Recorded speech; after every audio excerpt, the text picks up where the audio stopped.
Graça e paz, amado irmão, nessa manhã tão abençoada que recebemos do nosso Deus mais um dia, na sua preciosa e eterna presença. Nós louvamos a Deus pelo privilégio que temos de amanhecer diante das Escrituras Sagradas e poder meditar no texto bíblico, e com muita alegria fazemos isso. Abra, por favor, a sua Bíblia no livro do profeta Ageu, no capítulo 2, no versículo 10 ao 19.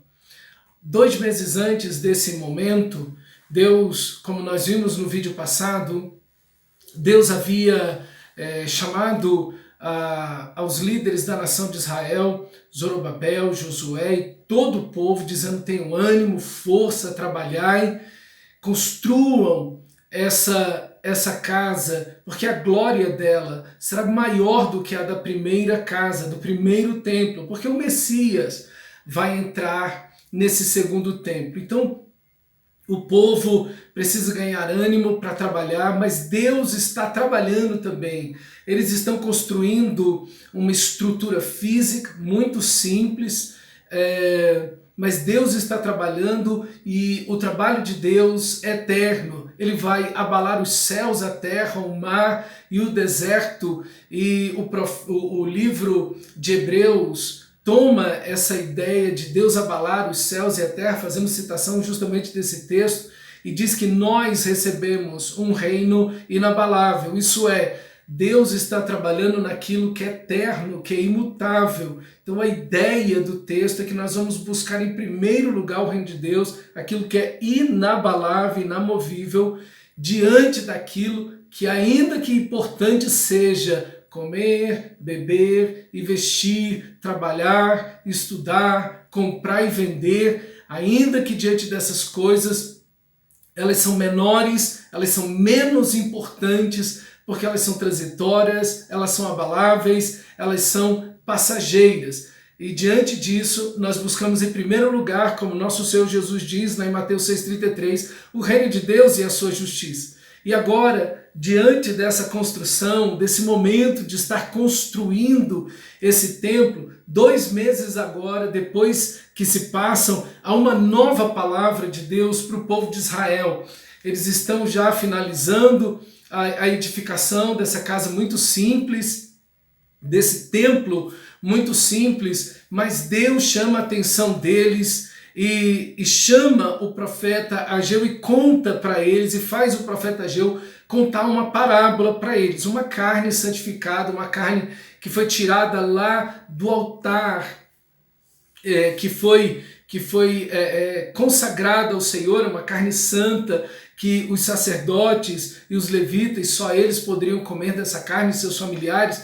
Então essa carne vem e de repente ela toca em algumas coisas, e a pergunta é: no que ela tocou, isso fica santificado porque essa carne é santa? E eles disseram: não, não fica. Mas se alguma coisa impura, se alguém impuro tocar em alguma coisa, seja nessa carne ou seja em qualquer outra coisa, as coisas que ele tocar ficarão impuras? Sim, ficarão impuras, responderam os sacerdotes e também todo o povo.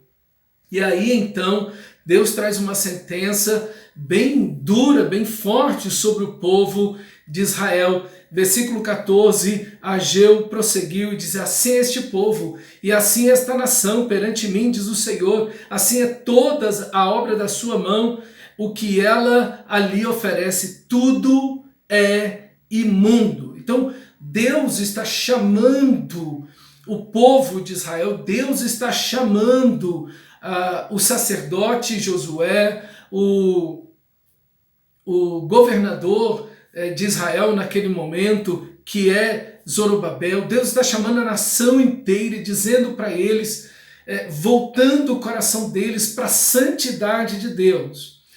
O que Deus está dizendo é: não basta apenas vocês colocarem pedra sobre pedra.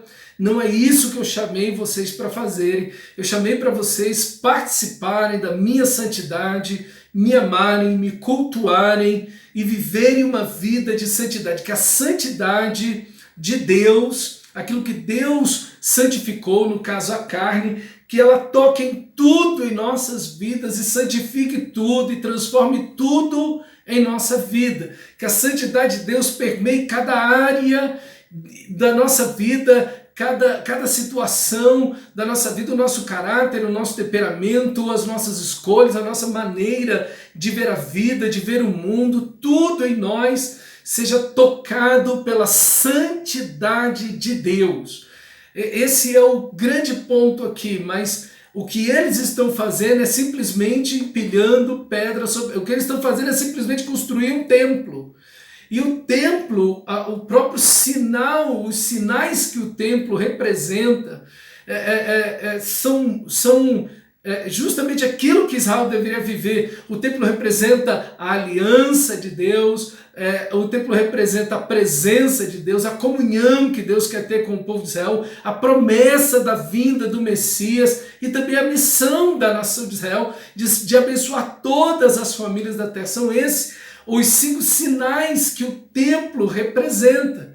Então, o próprio templo deve ser vivido. A ideia de que nós somos o templo do Espírito vem justamente desse conceito de que a santidade de Deus permeia toda a nossa vida, de que nós não estamos aqui simplesmente trabalhando mecanicamente, nós não estamos simplesmente tomando os elementos sagrados da vida, os exercícios espirituais da vida cristã e meramente fazendo de forma mecânica, como se colocássemos pedra sobre pedra, mas nós devemos viver a vida de Deus e a santidade de Deus de uma forma verdadeira. Isso deve tomar todo o nosso ser, mas o povo estava vivendo na religiosidade. Eles simplesmente queriam construir um templo e não viver a vida de santidade, a vida de Deus na vida deles. E Deus não está interessado nisso. Deus não está interessado meramente em uma construção. Não tem nenhum valor uma construção que ali de fato não esteja sendo Deus adorado, glorificado, honrado na vida das pessoas que ali se achegam para adorar. Por isso que Jesus amaldiçoou o templo, porque vocês fizeram, disse Jesus, da casa do meu pai uma caverna de ladrões. A casa, esse templo, inclusive, que Jesus amaldiçoou, é esse templo que está sendo construído agora. Claro, ele foi reformado e foi expandido, mas é esse templo aí que Jesus entra, a glória desse templo é maior, porque o próprio Messias entra nesse templo, mas ele perde o significado já no início da sua construção e também lá na época de Jesus, 500 anos depois, ele também perdeu o significado, porque fazem desse local um local de uma religiosidade vazia, fria, gélida, onde simplesmente o dinheiro é o centro de tudo. Eles fazem da casa do pai uma caverna de ladrões. Eles estão ali simplesmente para extorquir, para pegar o dinheiro das pessoas, para se aproveitar da desgraça das pessoas, dos miseráveis que ali vão tentando buscar uma bênção de Deus, o socorro de Deus, e eles então simplesmente arrancam o dinheiro dessas pessoas pela pura ganância que eles têm. E as orações mecânicas é o que nós vamos ver em Jesus, né? Quando lá no Sermão da Montanha ele fala dessa questão da oração, do jejum, porque as pessoas estão simplesmente fazendo isso de forma religiosa, mecânica, uma coisa fria, esquisita, uma espiritualidade totalmente doentia, onde o ser humano é o centro de tudo e não Deus. Não é a glória de Deus que se busca, mas a exaltação de si mesmo. E quanto disso nós não estamos vendo hoje em dia? Pessoas que estão produzindo cultos, onde o ser humano é o centro de tudo, onde se ovaciona o indivíduo e Deus não é glorificado de fato, músicas que se cantam, que são as coisas mais esquisitas do mundo, onde você não vê sentido, você não vê engrandecimento à pessoa de Deus, algumas músicas que você nem vê o nome do nosso Senhor Jesus Cristo. Você só vê músicas que muitas vezes estão ovacionando, exaltando a figura humana, a pessoa humana, a minha vitória, a minha bênção, os meus sonhos, os meus desejos, enfim, o culto se torna antropocêntrico, o homem é o centro do culto, ou o dinheiro, né? O dinheiro e tudo gira em torno de dinheiro, de bênçãos, de portas que se abrem porque nós profetizamos e queremos bênçãos financeiras. Enfim, fazer do templo uma coisa onde Deus está distante de ser adorado, de ser engrandecido, reconhecido, algo que exalte e glorifique de fato e o transbordar do conhecimento de Deus como as águas cobrem o mar. É dessa espiritualidade que Deus está falando aqui com a nação de Israel. Eu não chamei vocês para colocar pedra sobre pedra. Eu não chamei vocês para simplesmente edificarem um lugar, construir um templo, uma casa grande.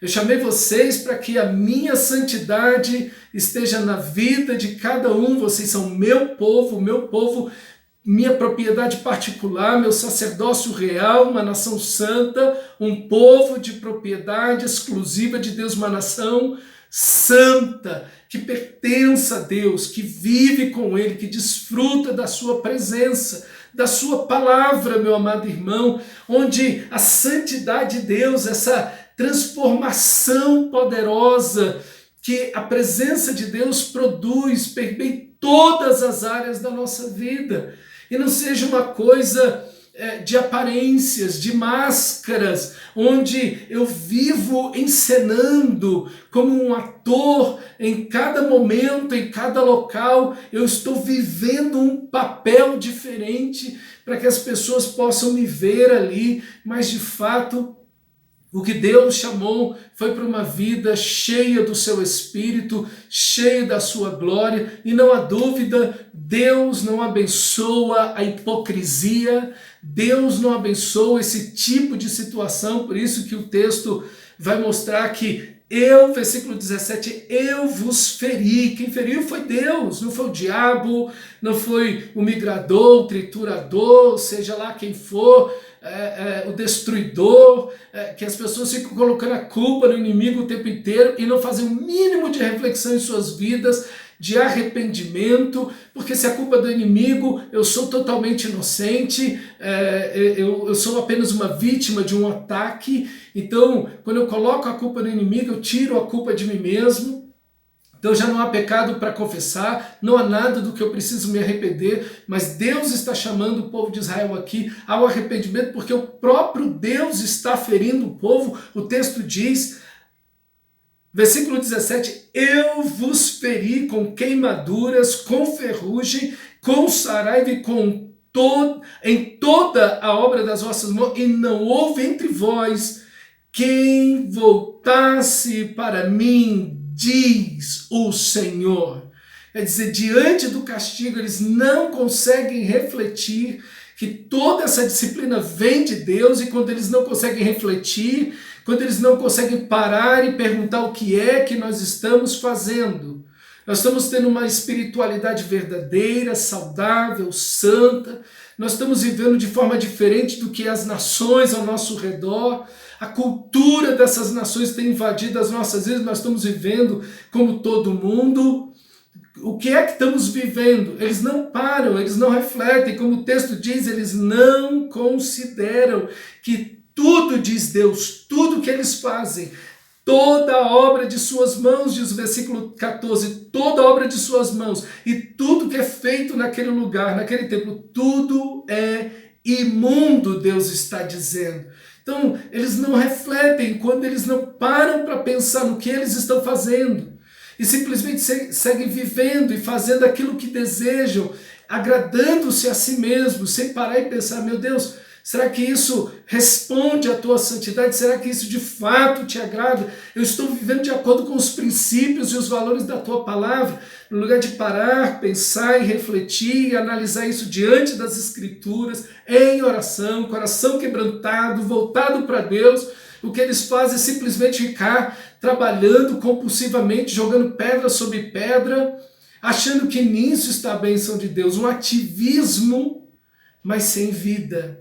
E é isso que não pode acontecer comigo e com você, meu irmão. Considerai. E 2 vezes essa palavra aparece apenas nesse parágrafo. Considerai, no versículo 18, considerai. Versículo 15, agora, pois, considerai tudo o que está acontecendo desde aquele dia, desde que vocês saíram, desde que vocês chegaram, desde que vocês começaram a construir. Considerem tudo. Parem, reflitam diante de Deus, da sua palavra, olhem para dentro de vocês, trabalhem toda essa história que vocês viveram, olhem tudo isso e trabalhem isso no homem interior, na alma, nos sentimentos. Transforme pelo poder de Deus o coração de vocês e mudem de atitude, mudem de atitude. Deus está dizendo, trabalhem, eu estou com vocês, mas o próprio Deus que diz trabalhem, eu estou com vocês, no parágrafo anterior, na profecia anterior, agora está puxando a orelha do povo, dizendo, não, eu não estou falando para vocês construírem uma casa, eu estou falando para vocês mudarem de vida, viverem a minha santidade em todas as áreas da sua vida, da vida de vocês. Então é esse o chamado de Deus, meu irmão, para a sua igreja, para o seu povo hoje. Nós precisamos parar e refletir o que é que estamos fazendo com o culto, o que é que estamos pregando, o que é que estamos cantando, o que é que está sendo feito dentro dos templos que nós temos chamado de culto ao Senhor. Será que isso responde à santidade de Deus, ao culto do Novo Testamento? Será que aquilo que as pessoas estão vivendo nos seus casamentos, na educação dos seus filhos, responde àquilo que Deus chamou a igreja para ser e para fazer como família? Será que a maneira como nós usamos o dinheiro, trabalhamos, estudamos, será que aquilo que realizamos no dia a dia, os nossos trabalhos cotidianos, será que os estamos realizando nessa santidade de Deus? A cultura que está ao nosso redor, será que ela está nos influenciando? Será que estamos nos conformando com este século?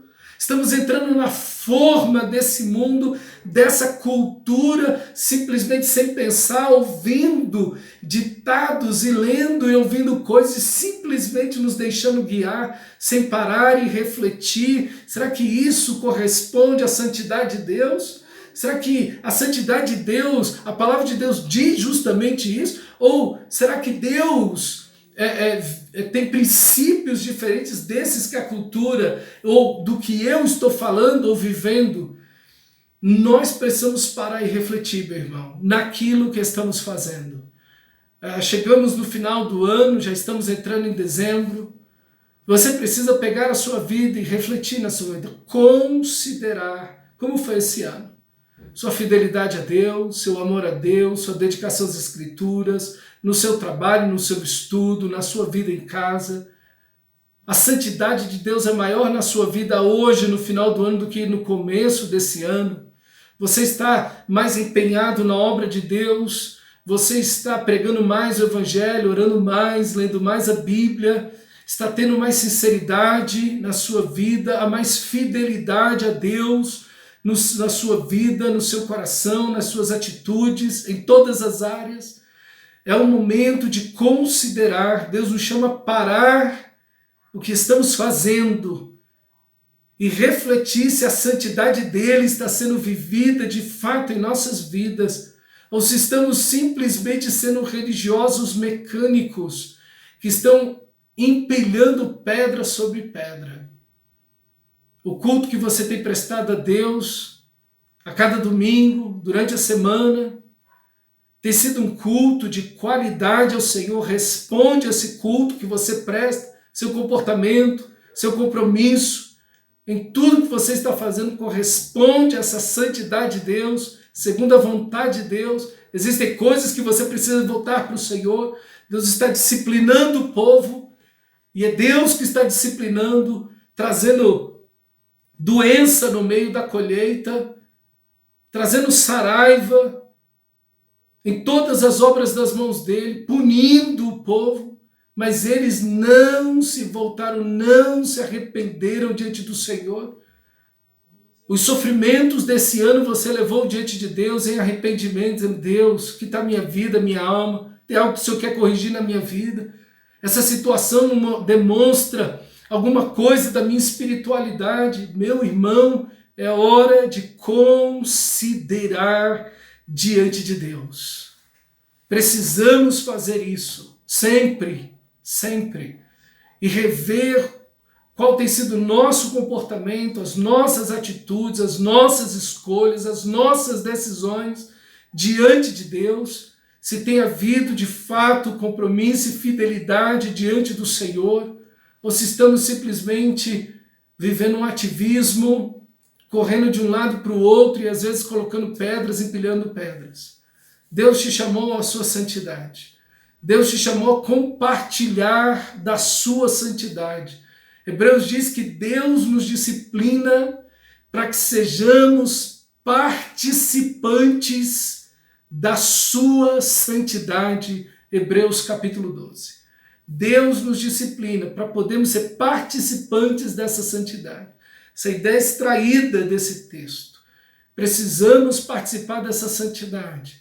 Que você pare, reflita na sua vida, abandone todo ativismo religioso, reveja a sua vida por inteiro, arrependa-se, volte para Deus de coração, buscando ao Senhor, pedindo um avivamento sobre a sua vida, meu irmão.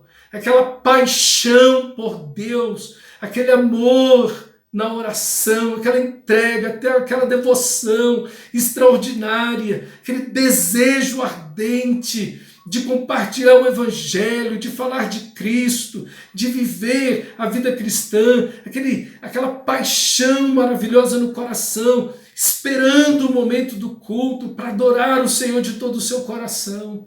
Considere, meu irmão, volte-se para o Senhor e que a santidade de Deus permeie todas as áreas da sua vida.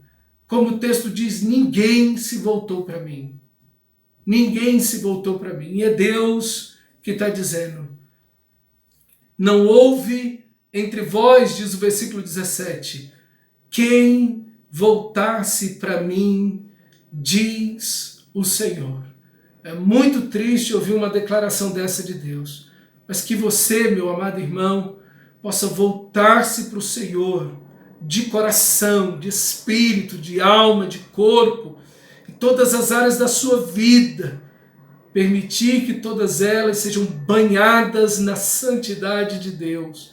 Que todas elas sejam submergidas nessa santidade. Que haja transformação verdadeira, genuína diante do Senhor. A igreja precisa viver isso. Nós precisamos viver isso.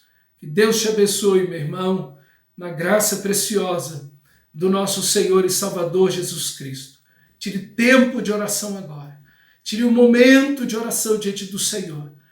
E volte todo o seu ser, todas as áreas da sua vida para Ele. Em santidade, em obediência, decidindo com sua mente, pelo Espírito, com a sua razão, em obediência à palavra de Deus, decidindo que toda a sua vida será permeada pela santidade do nosso Deus. Que Deus te abençoe, em nome de Jesus.